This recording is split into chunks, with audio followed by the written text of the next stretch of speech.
Okay, hey everyone.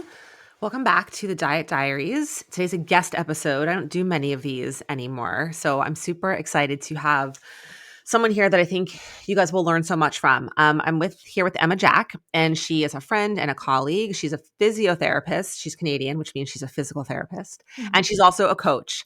And she is also an endometriosis survivor and warrior. And Emma and I have known each other for several years. We connected through another mutual friend, Shantae Cofield, the movement maestro. And I asked Emma to come on to the podcast and share her experience moving through endometriosis, which I have personal experience with because my mom had it and dealt with it. And maybe that'll fold into our conversation. But so much of what Emma has shared of her own journey on her social media really spoke to me, and the way that a chronic disease like that can impact your body image, your relationship with your body, how you think about yourself, your relationship with food. So I reached out to Emma and she was willing to come on and talk with me and share her experience with you guys. So that's what we're here for today. Hi, Emma. Hello. Thank you so much for having me on. Yes, I'm excited to be here. Emma was supposed to come on like a month ago, but then I got Joey and my brain literally could not handle one more thing. So we rescheduled and now we're finally here and doing this. And so It's I'm excited that it's happening. you know what? It's all divine because probably at that point, like I was still pretty early on post-op Yeah. from my excision surgery, and so like Hmm. even a month later, I can look back and be like, "Oh man, like I would have been pushing myself." To do it. It's Yeah. all divine timing. Yeah. Yeah. So let's just kind of start with, I think our conversation will end up folding in a lot of different things, but I'd love to hear about your experience with endometriosis, and if you can explain what that is for any women who aren't familiar, Yeah. and what it was like for you to go undiagnosed for such a long time, what that was like in your body, and then let's kind of start with that, and then we'll go from there. Yeah. So endometriosis kind of looks and will present in so many different ways. Essentially, it is endometrial like tissue. So the cells that make up our uterus. So not uterine tissue, but cells like that tissue growing outside of your uterus. And that can show up in many different places, like from our thoracic cavity to our organs. It's not just, I think this is a like misconception I actually had. I thought it was just sort of within our reproductive system. Mhm. And so you can get these lesions outside of the uterus that then produce a lot of inflammation and pain and like a crazy wild host of symptoms. Mhm. I truly just got diagnosed this past January. Wow. So I didn't January of realize it was that 2024. recent. Okay. Yeah, and that came after literal years of, in and out of specialist office and um, obs-gyn, GI doctors, urologists, all trying to figure out why I had these symptoms. And so once I got the diagnosis of endometriosis and once they were able to see where all of my lesions were, literally every symptom I had been dealing with and struggling with since puberty, all of a sudden, like it just all made sense. Mhm. And I think I had really been telling myself, like, because the symptoms at the time seemed like it was a bunch of different systems. Yeah. I when I turned 12, I was having all sorts of like GI issues, Mhm. constipation to diarrhea Yes. and like Mhm. massive bloating, and it came on randomly. I had been like pretty good up until then, and then all of these symptoms came on. So I thought I had like, okay, I have these GI issues, and eventually I was diagnosed with celiac disease. So I was like, okay, I have that. And then I had these really painful periods, like intense cramping, couldn't like walk or stand, like just horrible. I would get migraines around ovulation and around my period. So I would have that. And then I was getting, also just like these random things. I would get like the hiccups all the time. I would get like really deep esophageal pain. Mhm. And I just kept on thinking, like, why does my body not work like other people's Yes. bodies? Yes. It just felt like I had all of these signs and symptoms of dysfunction. And I think that really, yeah, like it does create a bit of a narrative Mhm. of who you are and what you can tolerate. And I really labeled myself a bit of a delicate flower. Mhm. My body just couldn't handle much. And so getting the diagnosis in January, as much as it was, hard, it was actually like so relieving. Yeah. It To was have an like, answer. oh, yeah, I was like, wait, all of this is valid, step one. Yes. Yes. Because with years of going to different doctors and them not really having answers and not getting solutions, I think I almost started to gaslight myself Right. of thinking like, it's not that bad, or is that really real? Right. Are you Or making like, this up? You're imagining this, yeah, like dramatizing it. Yeah. Yeah. exactly. Like I really did, you know, get into that role. And then the doctor who actually gave me the diagnosis, I think he allowed me to understand the severity of what I was dealing with. And Mhm. I'll never forget, he literally said to me, like, honestly, looking at your imaging, I'm shocked you even walked yourself in here today. And I Wow. was like, right. Thank you. Right. Yeah. I Yeah. mean, I feel that intuitively, but I just had been pushing myself so much for so long Right.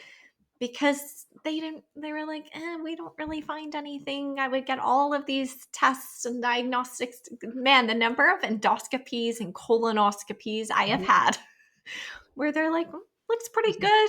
They would kind of stretch my esophagus, hoping that that would help. And never did, but that was the only solutions they were providing. And so it was very relieving, but sort of started then a whole nother journey and Yes. battle. Yes. Yeah. So how old are you now? I'm 37. Okay, So so it's this is almost 25 25 years. years, 25 years Yeah. of dealing with this, and right, so you mentioned, like, from the age of 12 dealing with this pain and bloating and having this really tough relationship with your body where your body's, like, not doing the things it's supposed to be doing, not showing up for you. It's impacting your quality of life and your freedom and autonomy to do the things Yeah. you wanna do, like, what was that experience like, kind of like in relationship to, like, your body and your belief in yourself and your confidence and that side of things? Yeah, I think it really became somewhat self-limiting. Like I Mhm. became very fearful of food. Okay. A lot of the providers I was seeing and naturopaths I was seeing to help me with this issue. We did elimination diets and I was avoiding dairy and gluten and all of these things. And one of the like most distinct memories I have is like stopping wanting to go to birthday parties because kids' birthday parties were so centered around food. Yeah. And it was all I could see when I would like look out at the world was everything I couldn't have or Mhm. like, wasn't safe. Bad. And like Yeah. I didn't want to go to the birthday party because I can't have the cake and I can't have the chicken fingers and it's all dangerous to me, you know? Right. Right. And so I really started, I think, pulling back a bit socially. Okay. And I think just even the way I was fueling my body didn't give me a lot of energy. Like I just remember like I would go to school and come home and just like be on the couch.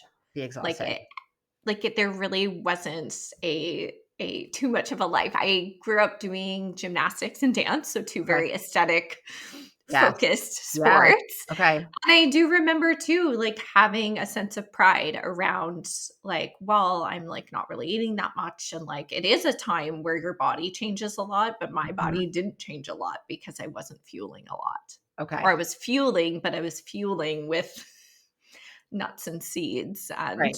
Right. rice milk. Right. Right? Right. Because that's what the Yeah. doctor said, you need to eat or not eat these things or eat these things in order to manage symptoms or figure out what's going on. Yeah, and I think there was also a bit of yeah, it was definitely a fear of food because food had made me feel really terrible in the Mhm. past, eating certain things did cause a reaction. Okay. And so there were certain things that I've actually had to work really hard at, like introducing back in and like telling my body like it's safe, I can tolerate this. Because Mhm. I think so much of my story was like, I won't be able to tolerate that, I can't have that, that's going to make me feel XYZ or do Yes. ABC to my body. Yeah. And it has been, it's been great introducing more variety and more Mhm. things back into my plate. But you know, the work, the mental, emotional work of that has been work. Yes. It's Yeah. so interesting and not something I think that you'd think of on the surface, like, that like a medical condition like this would impact sort of your relationship with food in this way, right? Oh And some of yeah. it sounds like, you knew that there were certain foods that made you feel badly, which is helpful. But then also, right, doctors are recommending, "Don't do this, don't do this, don't do this," and it's like, well, is that really helpful? Is that really impacting me? And then the fear around it and being able to move past that, right? And then you mentioned I wasn't really eating that much, so my body wasn't growing and changing, so I was smaller and thinner, and that was really desirable for those sports and activities I was doing, right? So, like, Yeah. how was there anything, or what was sort of that experience like? And I guess, was there anything that you kind of carried with you, like, past sort of, I guess, like, that high school time of those competitive sports and your body being where it was? Yeah, honestly, I think it's only probably been in the past maybe decade that I've been working on my relationship with food. I would say up until my late 20s, Mhm. I still had a very fearful based mentality around food and how it was going to, you know, potentially hurt or harm me. Okay. And it was actually working, I was working with a practitioner where things were really restricted, because again my GI issues never went away because we actually never found the root cause of it. So I've been working over the past 25 years trying to get answers and to get help. And I was working with a practitioner who gave me once again a very restricted diet, and there was just so much, I think it was the like low FODMAP Mhm. Yes. diet, which like wasn't something I had been familiar with. It's by no means intuitive in No, terms not of at all. like, you know, What's cooked included? broccoli is okay, or like 6 almonds is okay, but like 12 is too many. Like it was Yes. very logical and mental. Yeah. And I remember doing that and having this moment of like, oh, this is not taking me to a place that feels Yeah. good. Right. And I contacted her and said, you know what, I am thinking way too much about what I'm eating. And I think that's actually like potentially chemically helpful, but I don't care Right. because The stress of it. I am thinking way too much about what I'm eating and focusing Mhm. way too much on what I'm eating. And I feel Mhm. like this could lead me down a path that is not safe for me. Mhm. And so stopped that and then began to work on my relationship with food, Okay. because I was like, oh, I don't think I realized. I don't think What's until that happened? point I realized what had happened and all the sort Yeah. of little stories I was telling myself about food. Yeah. And so, yeah, that was probably like my early 30s. Okay. Yeah. What was it like? So when you talk about, like, working on my relationship with food, like, what did that look like for you? That looked like introducing a lot of foods back into my life that I Okay. had written off. Okay. You know, dairy was a big one for me. And I understand everybody's different, and like some people Yes. truly cannot tolerate dairy. And I'm not suggesting you just like add everything back in. But for me, I was like very strict dairy free, but hadn't really challenged it in Mhm. 20 years.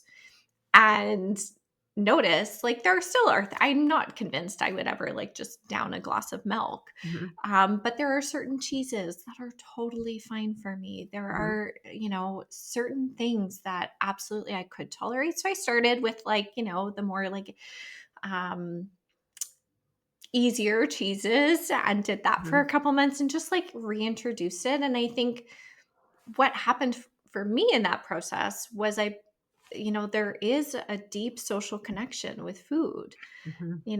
and like not feeling like I can't go to a dinner party. Like I didn't want to feel limited or Yeah. like bring my own food to every dinner party I attend. If there's a charcuterie board, I want to be able to be Yes. involved. So yeah, just slowly introduce that stuff and really got to know for myself Mhm. what felt good and what didn't feel good, Right. rather than someone else dictating to me, this won't feel good for you, Yes. And I think there's Yeah. a lot out there, even just in the endo community, Mhm. of, specific foods that they call trigger foods, which Yep. I don't love it. I understand the intent behind it of trying Yeah. to help people feel better, but I don't think there's just this monolith of all of these things that are going to make you feel bad. I think you Yeah. kind of need to trial and error for yourself. Yeah. And so I've really kind of tried not to look at that stuff and just feel in my own body, Yes. how does this feel for me? And there Mhm. definitely are things that I don't partake in, but my gosh, I've opened up my food world so much more now. Yeah, like, what you're talking about is making me think about, like, self-trust, right? And how we so often, Mhm. like, outsource our self-trust to someone else, like an expert, right? A Yeah. doctor who in theory, right, we think should know, even though endometriosis is, I mean, I learned this when I went through it with my mom, like, they don't talk about endometriosis in medical school, like, maybe, like, No, at all. 5 minutes, like, not, or maybe not even all. It's like, Yeah. so, and then even like OBGYNs, right, who it would start to fall under their specialty, really don't get much clinical training at all in their residency. No. It's really so underrepresented and underserved, and that's like a whole separate thing. But we think that an expert in this field knows more than we do, right? So we listen to that Yeah. blindly and we do it. And the fact that you were able to say to whoever recommended the low FODMAP diet, like, this is actually doing more harm than it is good, is really incredible, and probably not what the majority of women experience, right? Or they tried and they can't stick with it, but they don't have like the Yeah. presence of mind to say, this is a problem for me. Yeah. And what you mentioned about like the trigger food language, right? Yes, are there certain foods that might activate or like trigger symptoms, but the language that we use around it is like, what if the language was, you may want to experiment with how you feel when you eat these foods, right? Or try Yeah. a few days with a little bit less of this and notice what you feel, versus like these hard, kind of all or nothing, very dramatic words, because then it puts you on high alert and it like starts to impact your nervous system. So it's all these little pieces really impact like the holistic experience of this The in ways bigger that we don't picture. often think about. 100%. Yeah. I think if I've now labeled a food a trigger food, guess Mhm. what? It Yes, probably it will will be a create a trigger food. negative Yep, response. exactly. And Yeah. so that's, yeah, a lot of the stuff I've had to do is be like, this is safe. We're gonna Mhm, try it and we're just gonna feel. And I think through that I've realized like I don't actually have that many foods that I don't tolerate well. mhm, And, I had a diagnosis of pretty deep infiltrating endometriosis on my bowel, mhm. which creates alternating constipation and Patient diarrhea. diarrhea, Mhm, bloating, like all of the symptoms I was having. So it wasn't mhm. necessarily the food I was putting in my body, Right. it was how it was then being processed and my Yeah, body's ability to process food. yeah. And so I've also, since that, that's just since January, Mhm, reminded myself of that. And have seen such, I was, we can, if you want, we can talk about the whole process getting to surgery, but, post surgery and having that dealt with, mhm. I feel so much better. That's amazing. Like, so yeah, I think we were so fixated on food's the problem and food Yes, was not the that's problem. not the problem. Right. Mhm. Yeah, I'd love to hear more about, like, because I know you had the surgery in the States, right? So Emma's Yeah. Canadian, I mentioned that up front. She lives in Toronto, London, Ontario, not Toronto. I was London. gonna say Toronto, Ontario. Um, but yes, right, because I think I'm also hopeful that there's some people listening who have endometriosis have dealt with it, and there's a lot of I learned a lot about it with my mom, and you can speak to it more so than even I Yeah. can, but excision surgery is the only true form. There's a lot of people who will go get, like, an ablation where they, like, burn it out, Yeah. not the same type of treatment. So we don't have to get, whatever you feel comfortable sharing, but I'd love to hear about, I guess, the experience of surgery and then also, like, what has changed, what you've noticed, like, a shift, like, in your body being able to physically do and sort of how you're thinking about your own body kind of coming through this process. Yeah. So I actually had ablation surgery, even though I didn't Mhm, have a diagnosis of endometriosis. I mhm. had ablation surgery in 2020. Okay, The gynecologist I was seeing at the time, I had two massive cysts on okay. my ovaries. They were 12 and 15 centimeters, so Wow. fairly substantial. And I'll never forget, he told me, we're going to do this surgery to remove the cysts. And while we're in there, we will look for endometriosis. And I Okay. thought, okay, great. He does the surgery through ablation Mhm, technique, which is more of like burning the mhm. tissue. So there's a much higher chance that cells are going to A be left recurrence. behind, Right, which will then proliferate again. So, right. sort of the recurrence rate after an ablation is well over 50%, just Yeah, because it's like near impossible to be able to get, like, we're talking like one cell left yes, behind yes. can cause the disease to stay. So had the ablation surgery and was told post-op very confidently, like, no sign of endometriosis. I remember him saying it to me. It's in my documentation, and thinking, okay, great, I've had these cysts removed, like, we should be good to go from here. I don't have endometriosis. And it was just, that was a gynecologist who also delivers babies. Mhm. He, It's not just does hysterectomies. He does, kind of your general obs yeah, gyn. And yeah, I just didn't know better, that right, like who I right. needed to, this doctor was actually the head of obs gyn in my city, which is a medical hub. Like, Yeah, I had full trust that he knew what he was doing. right. And I now, we touched on it earlier. I now know the education around endometriosis Mhm. for a general obs-gyn is pretty minimal, Yeah, and most actually aren't able to recognize endometriosis when on they see it, laparoscopy. Yeah, exactly. So he had been in there. He just and it was didn't know there. what he No was looking for. one Yeah. So yeah, I mean, after that surgery, I felt okay for about 6 months, and it was, a recovery process. But then the pain came back, if not worse. And so it was through this process of having repeated ultrasounds and monitoring these cysts that I Mhm, started to educate myself more mhm. on endometriosis and on the care, because I started to feel like, this guy doesn't know what he's talking about. Yeah, yeah. And I'm in the healthcare profession.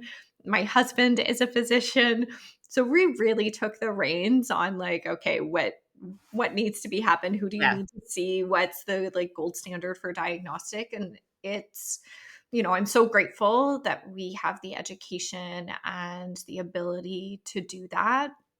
And that's what I think is so hard for me, is like, I have so much privilege in Mhm, this system, like literally all the privileges. mhm, Maybe I, like, my one non-privilege would be that I'm a woman, not a mhm, white man. But like mhm. every other privilege, I know I have lots of unearned advantages.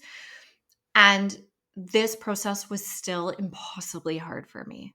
Right. It still took me, like, calling and reminding doctors they were supposed to send the imaging requests. Like, I had to work Mhm. so hard to get where I was, and I know that so many people can't do that for Do that. themselves Yeah. and don't know even to Right. do that for themselves. Yeah. And so I see just how many people must be falling through the cracks here. Mhm. And when it came to getting my diagnosis and talking about next steps, I knew that excision surgery, expert excision surgery, was the gold standard. And I wasn't going to have anything else be an Mhm. option. Unfortunately, so Canada's healthcare system is a public system. So it's universal healthcare, which is so great for so many reasons. Mhm. And, when it comes to getting a surgery like this, which is a bit more niche, Mhm. and, I was going to require a colorectal surgeon at the same Mhm. time. Mhm. There's one surgeon in our province that can do excision in Toronto. And I got referred to him, and using my sleuthing, because I knew I was going to have to sleuth, I found his email and I emailed him and I said, I'm in a really bad way. I'm off work right now. Like, what are your timelines like? Yeah. Because I knew it was going to be a wait. It's Yes. not uncommon to have a years long wait for care in Canada. And he emailed me back, like, so grateful. He emailed me back and he said, right now we're looking at 2028. Mhm. Oh my god. Yeah. And I remember getting that email and I just, like, completely broke down because at this point, so much of my quality of life had been stripped away.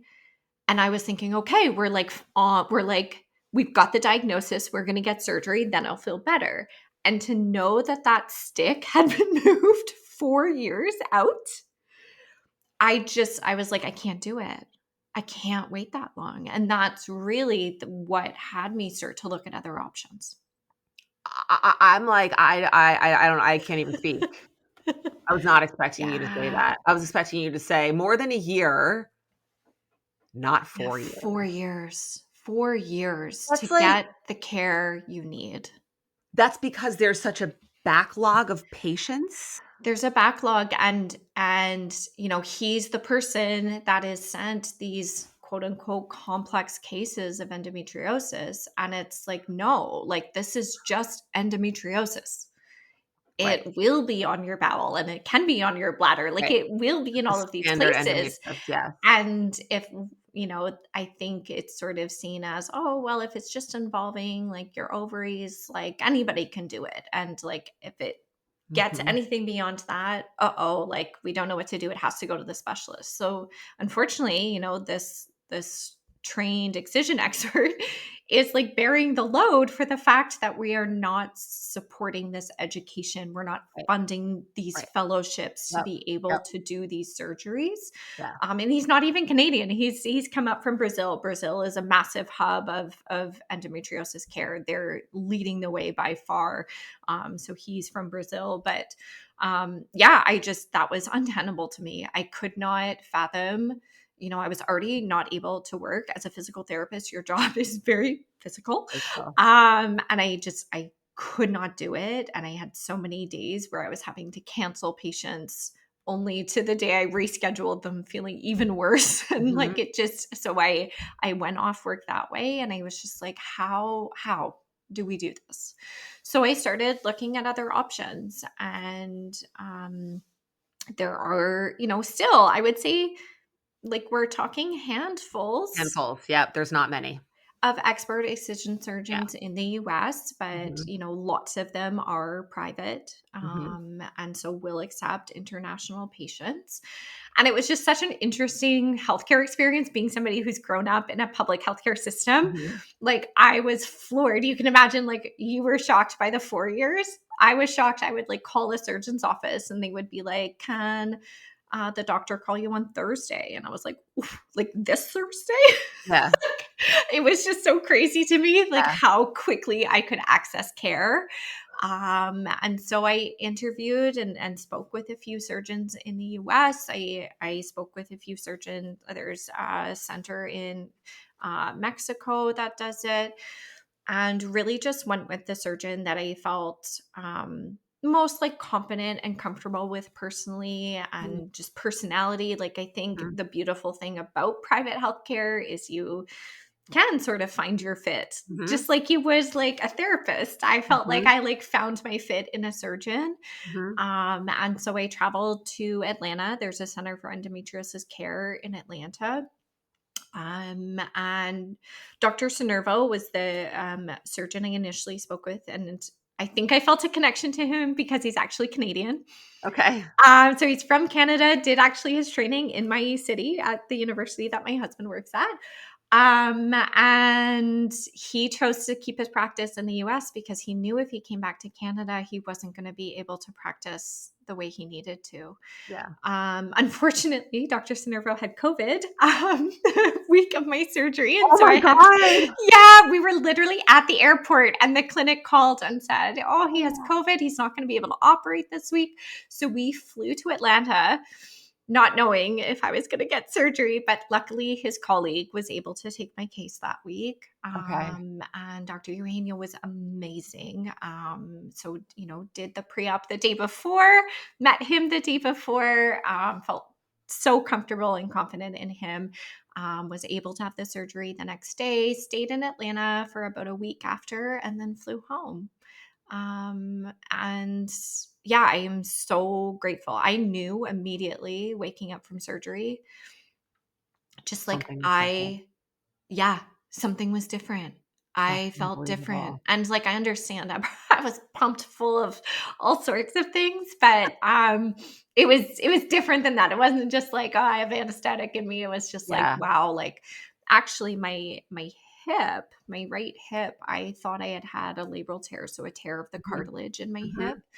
And I woke up from surgery and I do remember in like a bit of my fever dream, just like moving my hip and being like, it moves now. I had Right so now. much scar tissue and adhesions in the Mhm. right side of my Mhm. pelvis. Mhm. It was not a hip issue at all. Mhm. My mom So, almost had a hip replacement oh because my of gosh. misdiagnosed endometriosis, which turned out to be cancer and like a very rare case, but that was the Yeah. cancer was a born out of untreated endometriosis for years and years and years and years and a Yeah. lot of other complexities. But yes, was scheduled for a hip replacement. Oh, so Like, crazy. And you yeah, know what? Even as a physical therapist, like I've been in practice 15 years. That was never once something that was like I was treating it as a labral tear. I right, never, of even course. after a Right. diagnosis of endometriosis, it It wasn't like never my right. clinical brain Nobody said, talks "Oh, about that. endometriosis can have," Right, or refer to them. Yep. a differential diagnosis for hip pain is Mhm. endometriosis. That was not on my radar, and I don't think Yeah, that's on a lot of orthopedic, physical therapists' radar. It was yeah, really shocking to me, like, how did I not know this? And it's yeah. definitely something moving forward in my practice. If somebody's coming to me with a hip issue, I'm gonna ask some more questions Yes. because my gosh, we don't wanna be doing hip replacements. I had my hip injected, Yeah. like, so unnecessary because Right. I just had the wrong Yes, diagnosis. yes, yes. It's unbelievable, like, how little information there is, but also how siloed providers Yeah. get into their thing, right? And not looking at a human body as a connected ecosystem, right? A hip is not just Yes. a hip. A hip is connected to your pelvis, to your Pelvis. bowels. Like it's all interrelated, and it's really unfortunate that there's not more of like a I hate holistic is an overused word, but like the human body, I always call it as an ecosystem, and meaning Yeah. that what's happening in one part of that ecosystem is affecting another part, just like in a rainforest or something like that. Yeah. When one species starts to die off, it affects all the other species. It is the Yeah. same thing. And it's crazy, but not crazy to me that you experienced the same thing as my mom, like with the hip pain and thinking it was something else, like an orthopedic issue, and it was endometriosis. Yeah. And I think that's why potentially this gets missed a lot. Hmm. Like, because Yeah, everything, even and like all of it, even from my brain, everything's didn't like it didn't seem connected, but at a certain point I was like, this has to has to be. be. But I was seeing the GI doctor and he was, dealing with the constipation and diarrhea. I was dealing with a gynecologist who was dealing with like the cramping and the Hmm. cysts, and nobody was talking to each other and being like, Yeah. hey, here's what I'm seeing, here's what you're seeing, how can we Hmm. get a better clinical picture? Hmm. Everything was so siloed, and unfortunately endometriosis symptoms are not siloed. They affect, literally can Yes. affect every organ. Yes. And so you have to be able to zoom out Hmm. and connect the dots in this case, and I think that's why the average length to diagnosis is 8 to 10 years. Like, which And, is like, it unbelievable. just is crazy. It does not need to be that way. It should I not know. be that way. Um, But I think the way we've developed medicine, we haven't helped ourselves. No, definitely not. Right. And I think like this podcast is a very small reach, but if one person listening, if they're experiencing this or they know someone who is, right, if even one person can get to that diagnosis faster than 8 to 10 years, which is, I mean, a Yeah. mind-blowing amount of time, right? It's like there needs to be more awareness. There needs to be more education. Yeah. There needs to be a bigger platform for it. I know so many women who have finally have a diagnosis, but after, again, years and years and years. And we're Um, talking like 1 in 9 women. yeah, it's really common. This is not a No, rare disease. This doesn't fit no. a rare disease category, but we're Yeah. treating it, we're researching it, we're funding it Mhm. like it is the most rare. Mhm. But like Yeah. I guarantee everyone listening, if you're not experiencing endometriosis yourself, You someone know in your someone who life is. is for Yes. sure, 100%. which is crazy. Absolutely. Yes. Mhm. How has right, so you when was your surgery? In the spring? June. June, okay. Yeah. So, like 3 and a half 3 months. months. Yeah. What has or how has your relationship, your connection, your understanding of your body, how has that shifted, like, through this whole experience? Yeah, it's shifted a ton. I'll try and verbalize.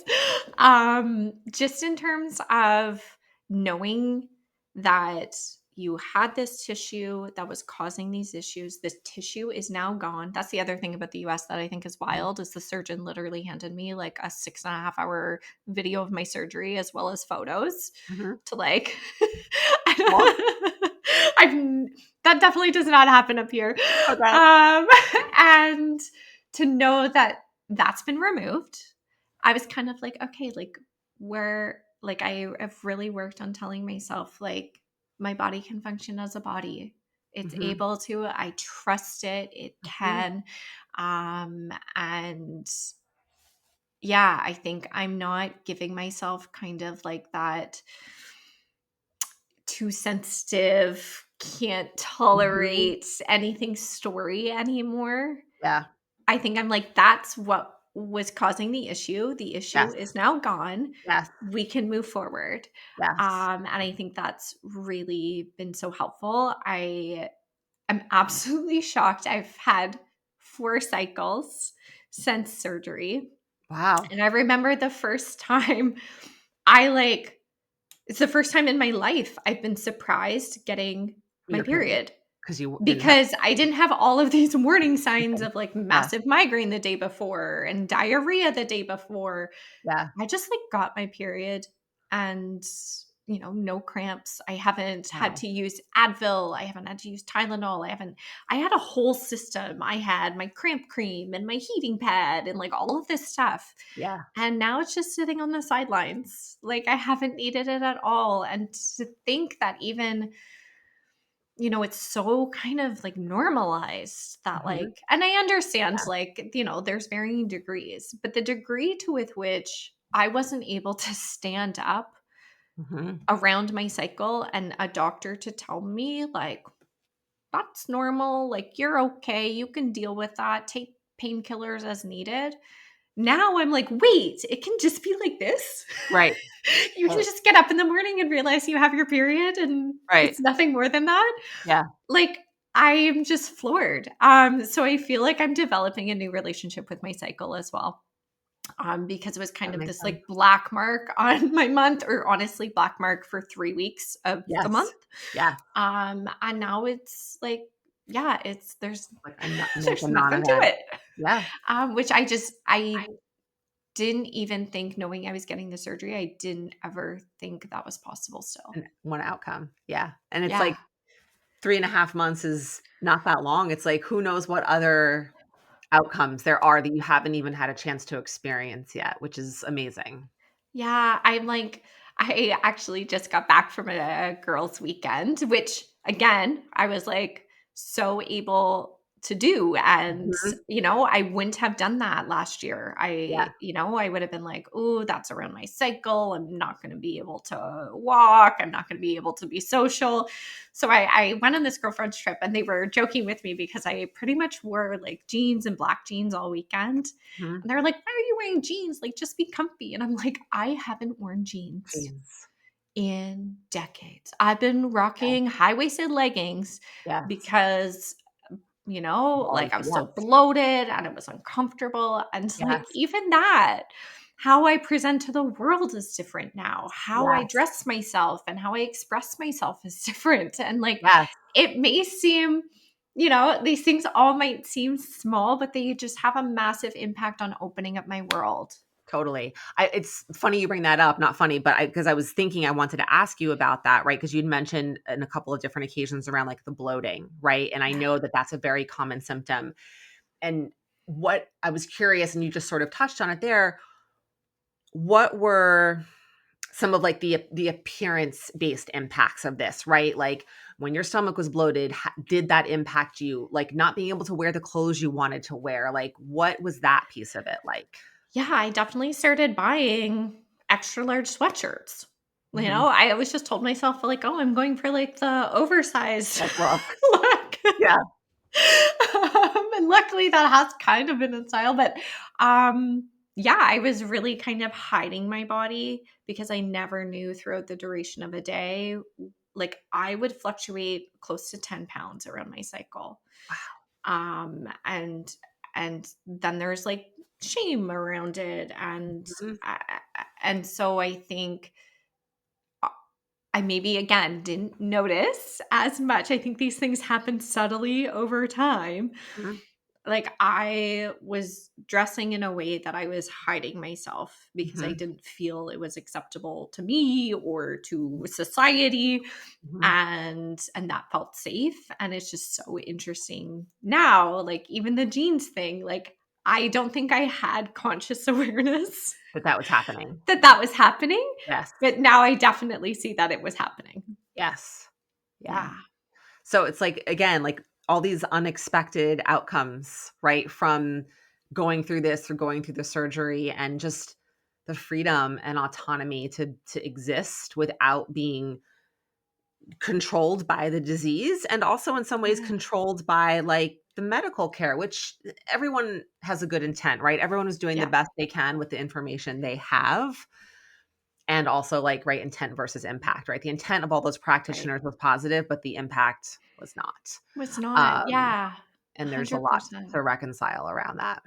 Yeah, and I think I am able to look back now and see how much of my life was controlled by this disease Mhm, and how many micro decisions I was making around this disease, and to mhm. have my world open up again, like to not think about the dates of a weekend or to Yeah, not, you know, I was always like really wanting to make sure I knew exactly if we were going out for dinner, like I was knowing exactly where we were going. I'd pre looked at the menu, made sure there was something quote unquote safe for me to eat, like all of mhm, this stuff. mhm. And, you know, traveling on the weekend, we just like went to a restaurant and I was so relaxed about it, where I Yes, think I became really hyper vigilant around a lot of yes, things yes, that I didn't realize until later.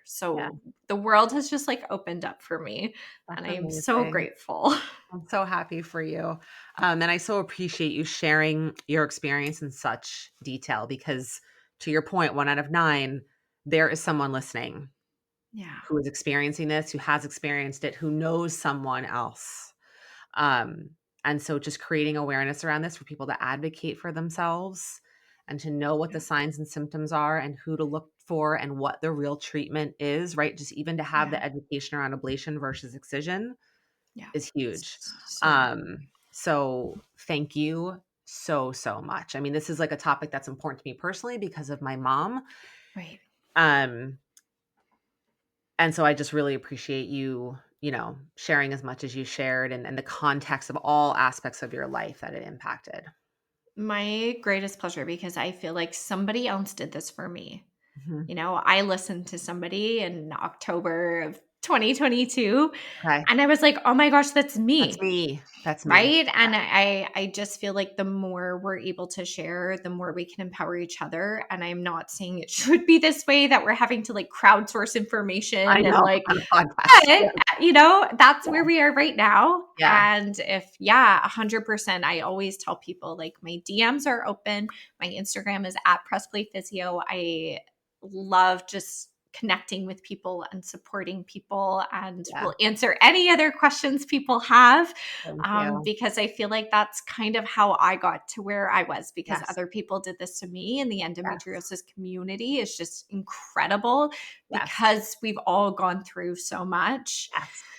Now I feel on the other side, like it is part of my role to help somebody across that bridge, like Yes. easier, faster, with less Yes. Yes. distress. Yes. There's Yeah. no greater feeling than knowing that you are not the only one, right? And because Yeah. this disease is so underrepresented and not talked about, to your point, you walked around for 24 years, gaslighting yourself, questioning, minimizing Yeah. your symptoms because no one else was relating to you or you didn't have Yeah. that community. So it's like, right, the antidote to shame is connection. That's my favorite Brene Brown Yes. learning. So to be Love able to Brene. connect with one person, right, which is you sharing this, and then for then that person to get pulled into your community and the resources that are out there, like it's just so incredibly important for, you know, for quality of life and just being able to advocate for yourself. So, yeah, Yeah. thank you so Yeah. much.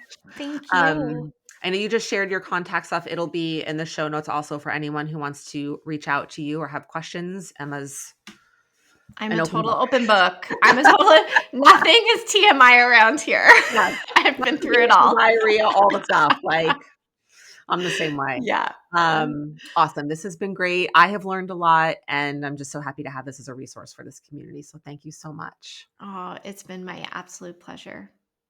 Thank you.